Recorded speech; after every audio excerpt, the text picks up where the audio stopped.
সাম্প্রতিক সময়ে আইটেমে পারফর্ম করেই আলোচনায় জনপ্রিয়তার শীর্ষে দক্ষিণী জনপ্রিয় অভিনেত্রী তামান্না ভাটিয়া। এখন অভিনয়ের চেয়ে আইটেম গানই বেশি দেখা যাচ্ছে তাকে। তারই ধারাবাহিকতায় আবারও আইটেম গান নিয়ে হাজির হচ্ছেন তামান্না। এবার তাকে দেখা যাবে রেড 2 সিনেমার নাশা গানে। সম্প্রতি এর ট্রেলার প্রকাশ করা হয়েছে, যা এখন রীতিমতো ভাইরাল। তবে তার আগে সামাজিক মাধ্যমে ছড়িয়ে পড়া একটি ভিডিও ক্লিপে দেখা গেছে সোনালী পোশাকে তামান্না ক্যামেরার সামনে পোজ দিচ্ছেন, চুল বাতাসে উঠছে, পেছনে দাঁড়িয়ে আছেন ব্যাকগ্রাউন্ড ডান্সাররা। সেই ক্লিপ দেখার পর থেকেই অভিনেত্রীকে নিয়েই আলোচনায় মেতেছেন নেটিজেনরা। তাদের এই কৌতূহলের কারণে নির্মাতারা ঘোষণা দিয়েছেন প্রকাশ করা হবে রেড 2 সিনেমার নাশা গানটি,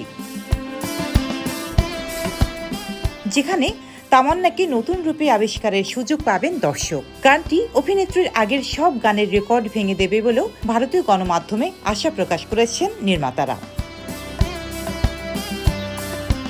এদিকে জেলার সিনেমায় কাফালা গানে পারফর্ম করার পর তামান্নাকে নতুনভাবে দেখা শুরু করেছেন দর্শক। তার নাচ এতটাই সাড়া ফেলেছে যে নির্মাতারাও শুধু নাচের জন্য অভিনেত্রীকে নিয়ে আলাদাভাবে ভাবা শুরু করেছেন। রোজিনা রোজি, দেশকাল নিউজ।